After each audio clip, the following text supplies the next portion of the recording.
Hey, welcome everyone. I hope I am audible. I'm clear. As Shruti mentioned, my name is Shobit Nigam. You can call me Nigam. And giving you a heads up, though I work with clients all over the world, I am from India and I do have a strong Indian accent. So you might have to adjust slightly there. I'm a data scientist by profession and I do a lot of consultation and corporate trainings on machine learning, artificial intelligence, etc. I've spent around 18 years in the industry now, but it's been 7 to 8 years, the last 7 to 8 years, that I've been engrossed quite a lot in data sciences. Right. So before we dive into the technicalities of what really science is, and how do I become a data scientist, and what are careers and trends currently, let me start with a small fictional example. So um,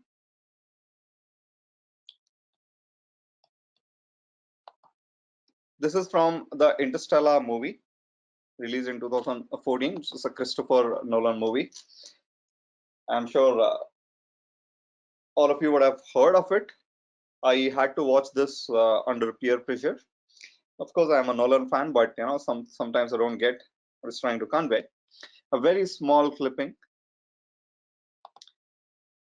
So I hope you're able to see my screen, wherein we have the small clipping. So the context is endurance is the huge spaceship. I'm going to call it as a spaceship because it's currently in space. The pilots Cooper and Amelia are trying to reach out Endurance, which has gone into indefinite rotation and it's going to crash soon. And after a difficult docking maneuver, Cooper finally regains control of the damaged but functional Endurance. So it's just a very small, a 10-second or a 12-second clipping. Now there you see somebody is telling Cooper that there is no point using your fuel to chase. Okay. Now that's not Amelia.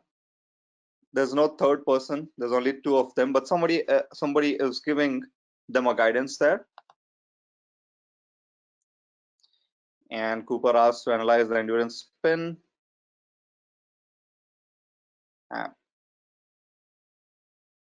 It's trying to dock. Is one of the most famous scenes from the movie, called as the docking scene.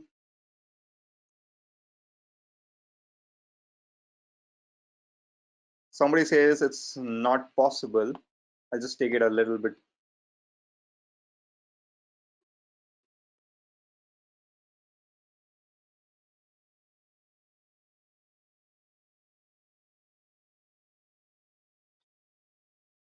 And it says no, it's necessary. So somebody analyzes and says it's possible. It's not possible, but the human being in the vehicle, that is the pilot Cooper, says it is necessary. Well, with that, I'll come to the agenda of what really is data science. What is that we are going to do for the next 40 minutes? We'll discuss what is data science and who's the data scientist, where are the practical deployments of data science, what kind of career options and trends do we have, and how do we become one? Right, so where are we? Are we there at? Do we have that kind of assistance from an AI or a robot as we saw in that movie? So the astronaut over there is having a conversation with a robot. I am not sure if you've seen the movie, you would remember Tars and Chase. There are two, Tars and Chase, there are two robots in the entire movie, span throughout and also sacrifice themselves. Their calculations on survival, their information, their humor settings have all been developed, controlled by human beings, but they have been designed in such a way that they can work independently. So are we there yet? in a real life scenario, do we have robots like Taz and Chase? Or are these just fancy words? The data science, artificial intelligence, machine learning, deep learning, etc. So where are we really? Well, I admit that we have not reached a stage where you're using something like Tars and Chase, or I generally give the example of uh, Jarvis of Iron Man. Well, we have not reached that stage, I agree and admit, but we have practically started using data science for a lot of activities to gain insights, to make better decisions. Let's say, let me get more followers on Twitter, or what kind of product should I market? So if a Premier League is on, or if uh, the the US Grand Slam just got concluded 2 weeks back, so what kind of product can a US Grand Slam kind of event be sponsored with? Yes, we have reached a stage where we have started answering these questions using data sciences. The next question is, can I reach there? Of course. How? Well, I'll tell you about that. But there are a lot of these terms, the data science and related terms that we keep hearing all the time, like statistics, business intelligence, visualization, deep learning, machine learning, artificial intelligence, database management, and big data expert, etc. So all of these terms, though they have different meanings, currently in the business world, in the industry, they are sort of used interchangeably. And what kind of career roles do we have? So is data scientist just a singular role that we are speaking of? Not really.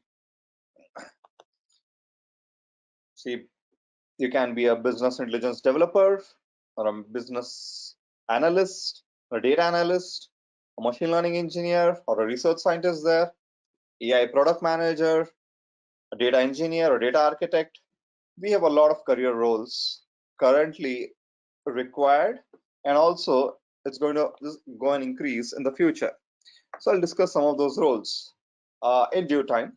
Let us just first have a look at what really data science is and how do we solve the problems. What do we really do? Well, it's simple. You come up with a kind of need. I've written the business need there because it's all about commerce, isn't it?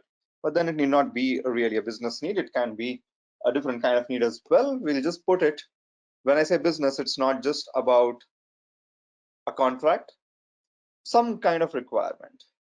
Okay. So it can be, need to increase my stock value. I need to sell more cars, or I need to solve the bird flu problem somewhere, or I need to solve the water problem in Africa. It can be anything. And we as a data scientists would ask, give us lots of data.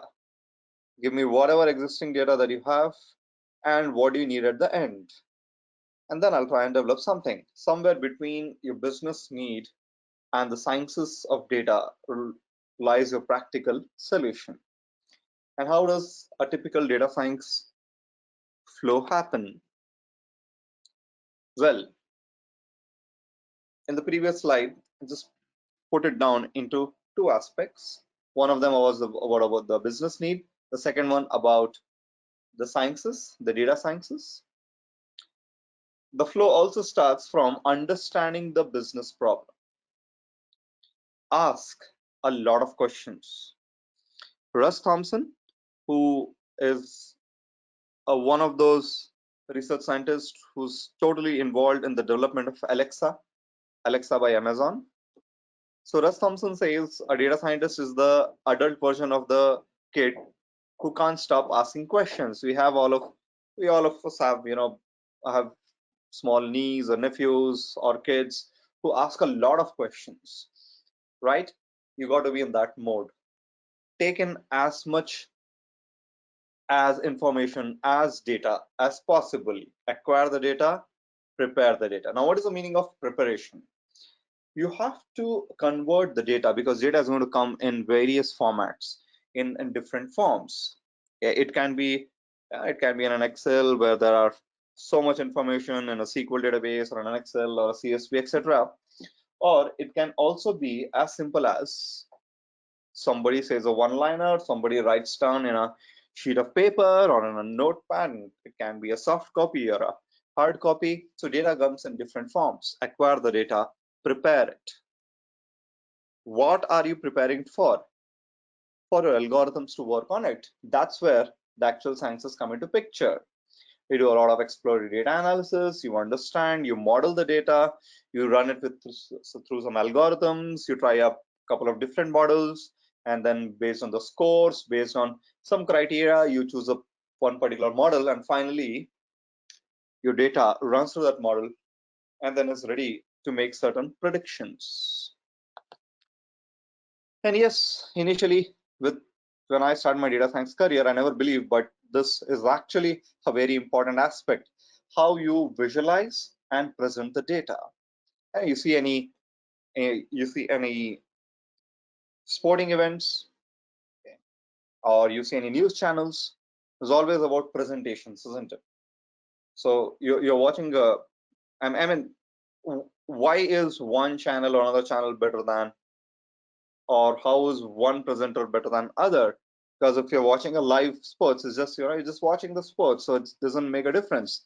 But then some of the channels or some of the streaming partners come up with a rightful analysis and in a very presentable form,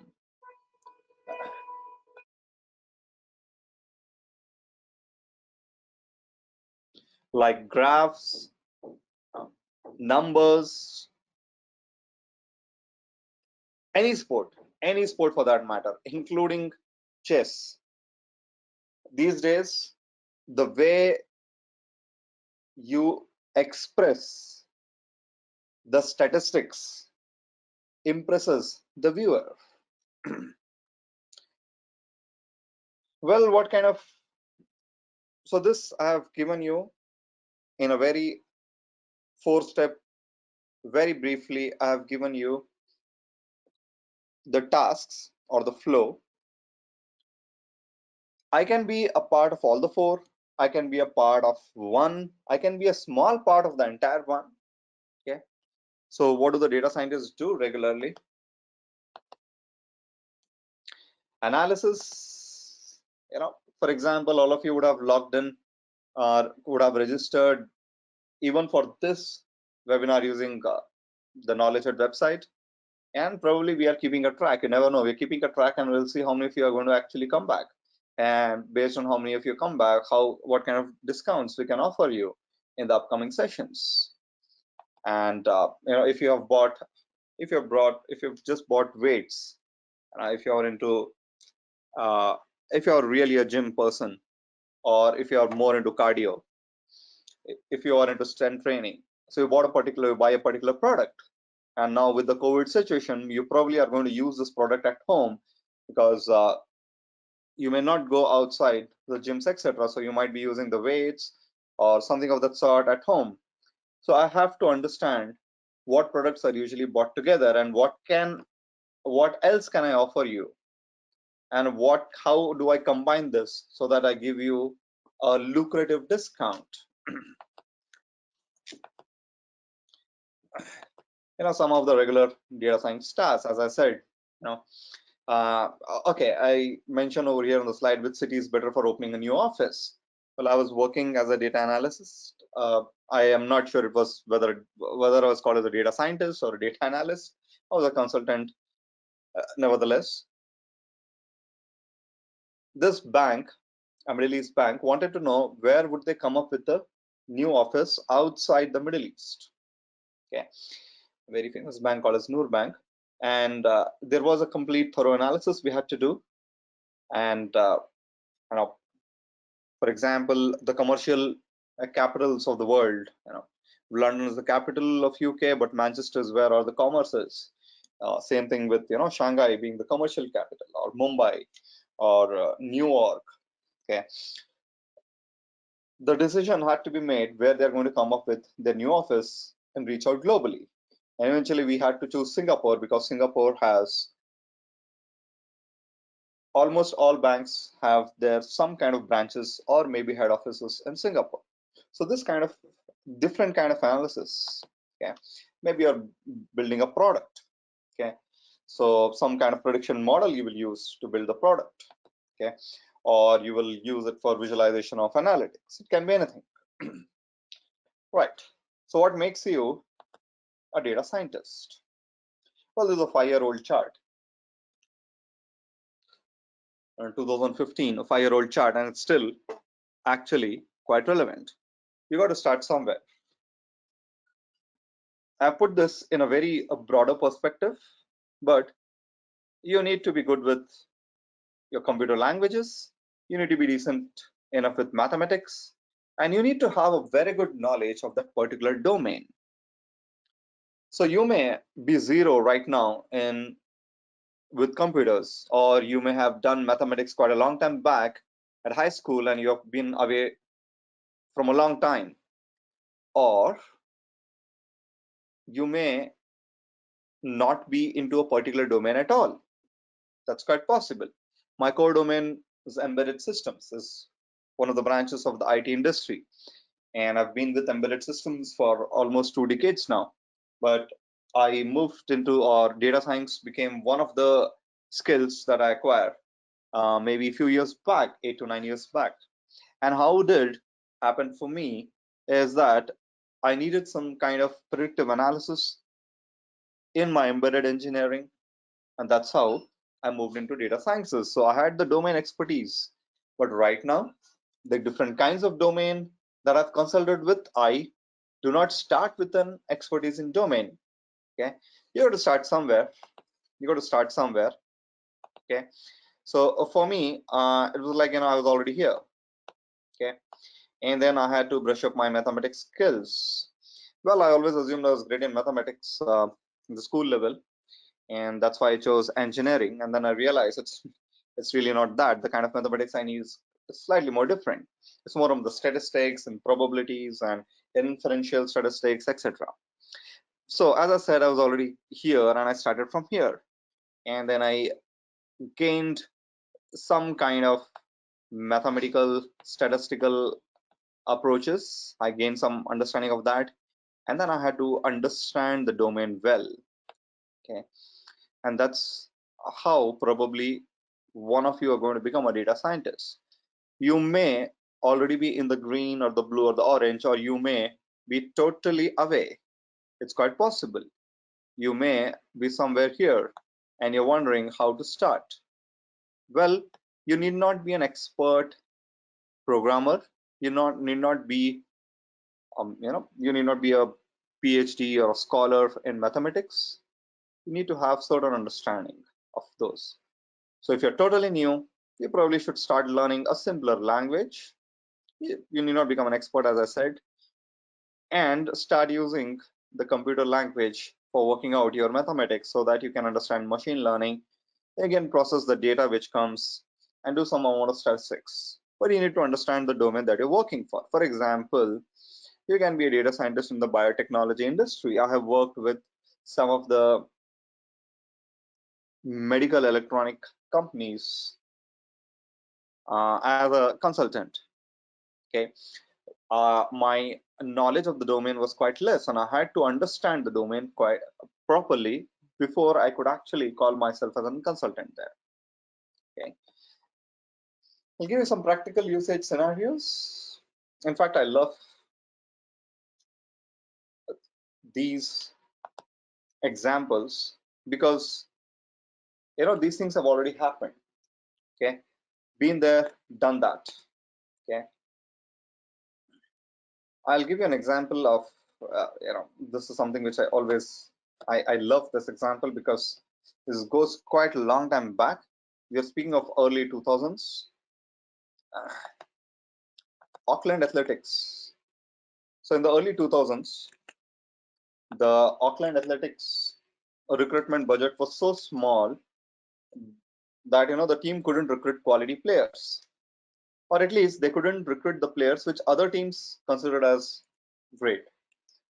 So the general manager redefined quality using some in-game statistics, some kind of probabilities, and he practically used those kind of data which other teams ignore, and he tried to predict the player potential before he became a great star. So his strategy helped them make the playoffs, and it just snowballed from there.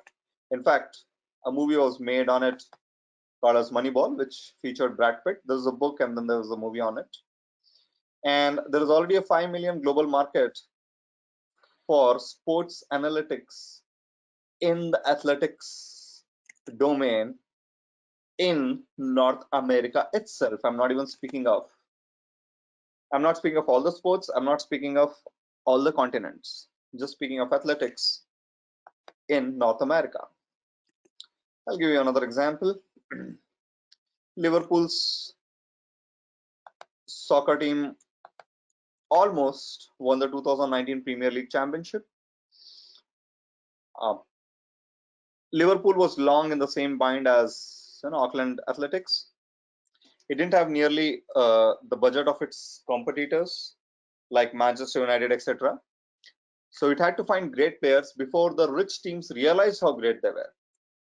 So this guy named Ian Graham, who is now head of Liverpool's research team, he figured out exactly how to do that. It's not easy to quantify soccer prowess, correct? It's not just, it's if you're just going to quantify based on goals, how many goals a person scores, then how are you going to understand and reward a defender, a goalkeeper, or a midfielder? So Graham built a proprietary model that calculates how every pass, every run, every goal attempt influences a team's overall chance of winning. He actually put these stuff into a data form. And as I told you in the chat that I had shown you some time back, it's not just about knowledge of computer languages. Somebody will help you write a code or you will learn in very quick time. It's also understanding of the domain, first thing. So I need to be understanding the football or the soccer quite well. And second, how do you put this data in a presentable form so that the algorithms and the models can run over it? Well, Graham is now the data scientist, head of Liverpool's research team. RSPCT, another famous example. So RSPCT is a shooting analysis system which was adopted by NBA. This is developed in Israel. And it relies on a sensor on a basketball's hoop or rim. The tiny camera tracks. So these will tell you exactly when and where the ball strikes on each basket attempt. It funnels the data to a device that displays the shot details in real time. Okay, and it generates predictive and some kind of predictive insights. Okay, I can actually keep going on and on. I'll give you another example where early this year when the COVID just broken through Europe. So in England, February and March and April, well, one of the data scientists just took the plain data and it really was not required to run any algorithms. Looking at the data, could understand that there were drops every Sunday and Monday. And then the state-run agencies started analyzing why it was so. So I'll not go into details of that, but then yes, there have been innumerous examples where it's already been employed. I'll give you some of them. So Google has developed a new tool, Lina, for identifying breast cancer tumors that metastasize to nearly lymph nodes. Of course, Microsoft has been doing quite a good amount of community work in using some of its AI resources. If you're a cricket lover, you would have heard the name Anil Kumble, who runs a company which uses Microsoft's some kind of analytics in predicting how well your shots go. So your bat, now this is only at a learning stage, you cannot use it in an international match, but the bat will have some sensors and over a period of time how your shots are going, and what kind of reflexes you have to what kind of deliveries are all calculated. Uh, Oncora Medical in Philadelphia. Oncora software uses machine learning to create personalized recommendations for the current cancer patients. And these are based on data from the past ones, the current conditions, etc. Road travel. Well, driving plays a role in everyone's life, actually, anywhere throughout the world. In Atlanta, Georgia, UPS, which is a sort of FedEx, kind of more famous than FedEx there. It uses data science to optimize package transport from the drop-off to the delivery. So its latest platform uses NP2, that is network planning tools, and it uses machine learning and AI to crack challenging logistic puzzles. You know, like how to reroute when there is bad weather, or how to work out with traffic lights. In fact, San Francisco, as I've written next, uses data science to model traffic patterns for cars, bikes, pedestrians, etc. And the government uses, to detect frauds. If somebody is trying to evade or run away from taxes, well, there are innumerous examples, as I said, where it's already being used. And I've not even spoken of e-commerce.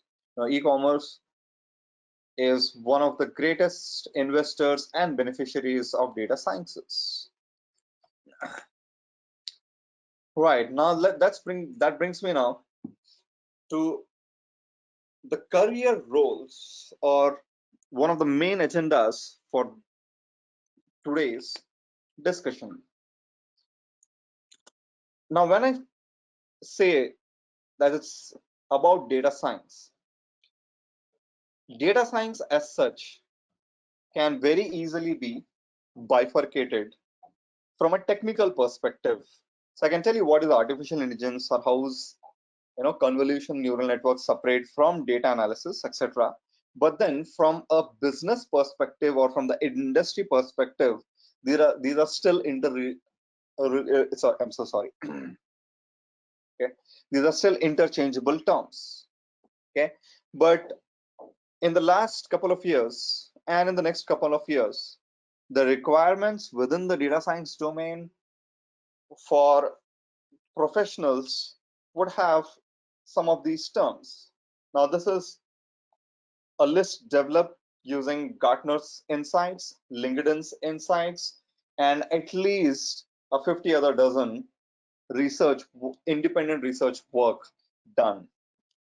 Of course, I'm still called as a data scientist. I still get job offers, every day, at least twice on LinkedIn, I get job offer as a data scientist.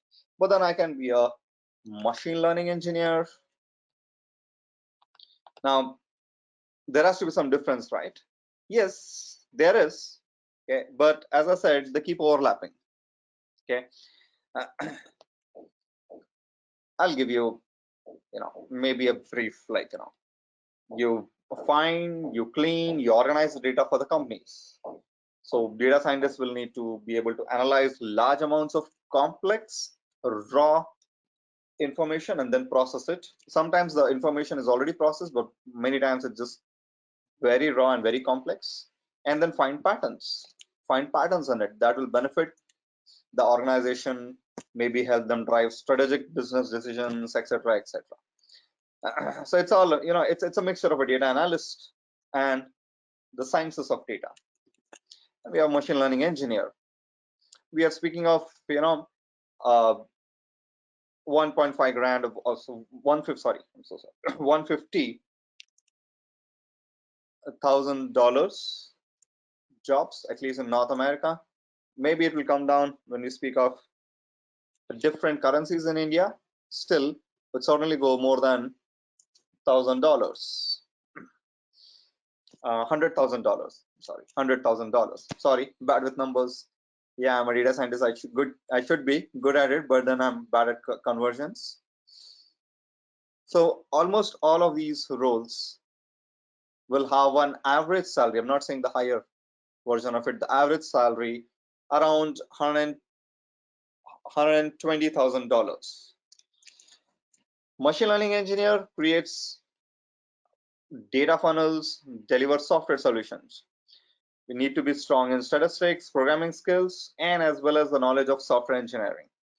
On the other hand, a scientist is more like a research engineer or research scientist, which who has to develop approaches and algorithms to be used in adaptive systems like supervised, unsupervised, deep learning techniques, etc.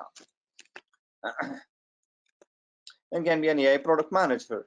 You may actually be responsible for coming up with an entire product which uses artificial intelligence in the background, and artificial intelligence can find a role anywhere. The other day somebody was trying to sell me an insurance from ICICI Lombard, and he said that their entire platform is AI driven. I wanted to understand how is it AI driven, and he was just a marketing person, so he didn't really know how it works. But then I'm sure the product manager would have incorporated few tweaks in the software to make it more AI enabled, understand the data. Okay, data engineer or architect, batch processing of real-time processing on gathered data, building and maintaining data pipelines for a robust and connected data ecosystem. So I would say that data engineer, you be a data engineer for quite some time, you automatically become a data architect, okay, or a business intelligence developer. Develop strategies to assist business users in probably quickly finding the information they need to. Why would you need that information? To make better business decisions. You need to be extremely data savvy though, if you have to be that, and also understand your domain and your business quite well. Okay.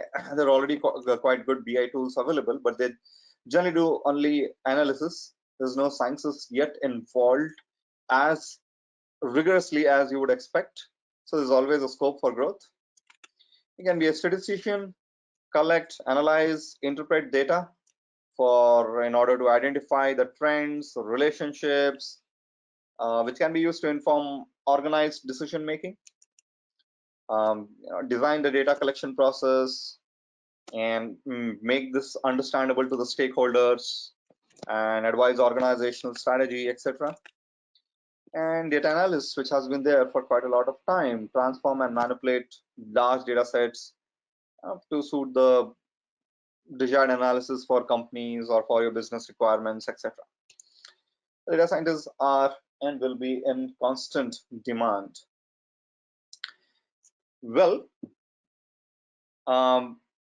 a lot of work might be automated within the next 10 years. Yes, that's quite possible. But there is a clear need for professionals who understand a business need, can understand the domain, can understand the data, and then can devise a data-oriented solution. And of course, implement that solution as well. These are not just the terms, many times you have these terms also being used interchangeably. Okay. These roles may require a little bit more than just domain knowledge, business knowledge, or programming knowledge. For example, if you're an app developer, you need to understand how the mobile apps or standalone apps work. If you're a big data specialist, you need to understand what it really is big data and how it makes an impact. What you should have been through Spark or Hadoop or etc. So just the domain knowledge and programming knowledge may not be sufficed for some extra roles which come again in the similar bracket. Okay. All right, I come back to the same chart, the same graph, not really graph, a Venn diagram, I suppose. As a statistician, I would like to call it as a uniformed circular Venn diagram where I'm giving you three larger options where you need to start entering with. You can start by programming, start by understanding mathematics, or you may already have a good understanding of your domain. And then you get sufficient amount of knowledge in the other aspects, and you start coming on to the center aspect of becoming a data scientist. Okay. And where and all data science has reached, or the artificial intelligence has reached? Almost everywhere. And it's going to reach in all the nooks and corners in the next 1.5 decades, in the next 15 years. Okay. um it has reached our bathrooms, you know. So this was a year back. Oral-B has launched an artificial intelligence powered toothbrush. Come on, a toothbrush which has an AI power. Okay. And 2 years back, Colgate has also done that same thing. Okay. This was, yeah, you can see that it's dated 1st of September 2018. It's exactly 2 years back. Okay. AI enabled toothbrush. Well, it can go into our toothbrushes. Adidas already has shoes and some sporting equipment, which are quite portable but quite expensive as well, which help you analyze your own body structure, your own performance. So it's there in our shoes, it's there on our toothbrush, it's there in our spectacles. It is going to just keep on increasing and be everywhere else too. So has it always been rosy? Well, not. I always give these two examples in my webinars where data science has not always been rosy, AI has not always been rosy. In fact, uh, there are thousands of examples, not even thousands, hundreds of thousands of examples where it has gone berserk.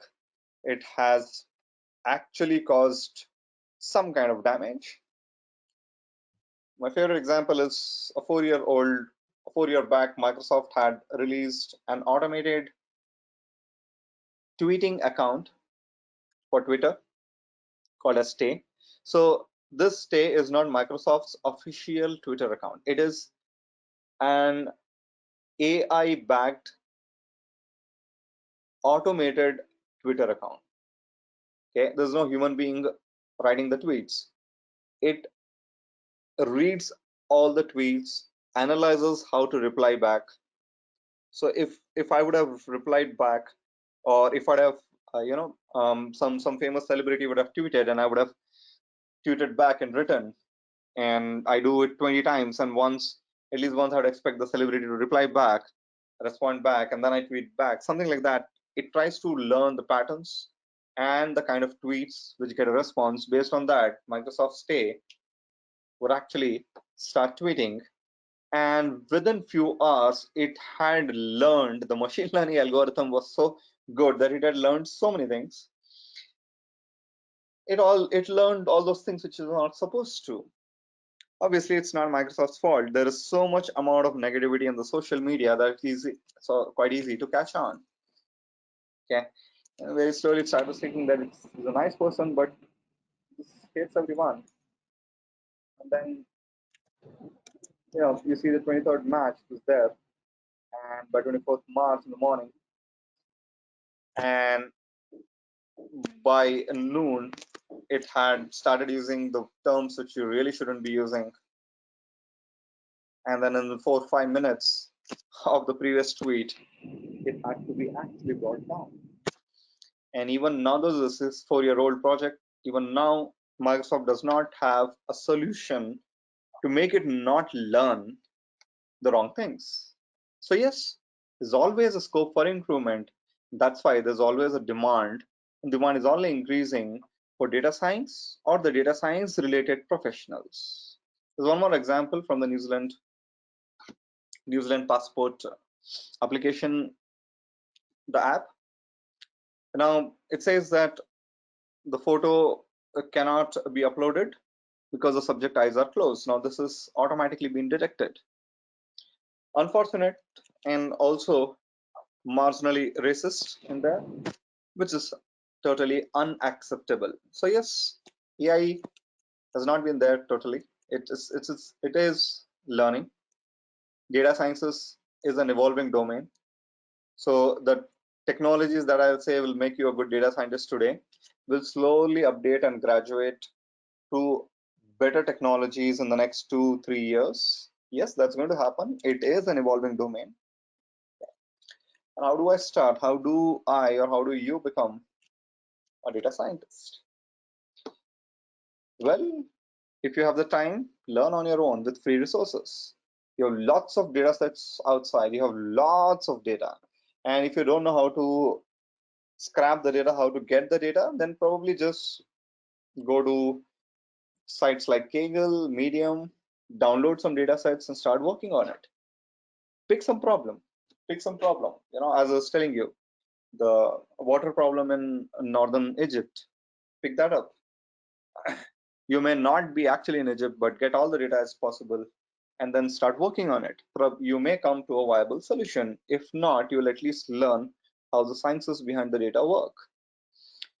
And if you don't have so much time on your hands, if you are a student who's already attending college, or if you are a working professional, or you are looking in to fill in the gap quickly so that you can start looking for other kind of jobs, then you probably should pick up a course and get some guided learning. And when I say a course, there are a huge number of courses out there. It's become the buzzword, isn't it? Data sciences. So there are so many organizations, institutes, e-learning platforms which give you the data science courses. Well, I would recommend KnowledgeHut. I am not asking you to join KnowledgeHut courses, but I would certainly recommend KnowledgeHut because there are certain reasons. The flow is a very smartly designed one, and varies based on courses. So if you're looking for Python for data sciences, or you're looking at data science with Python, or if you're looking at machine learning and AI course, or you're looking at a business analytics course, each and every course, the design is separate. It generally assumes that you are at a scratch when it comes to programming. You're just starting new, and mathematics you would have done long time back, so you may have some cognitive skills, but then the understanding of inferential statistics or advanced probabilities, we're not just going to assume that you know it. You'll have lessons on those, and how to make it work using computer programs. The data that we will work upon will, when I say practical data, I mean the real-time data. And it may, of course, go thousands and hundreds of thousands of records.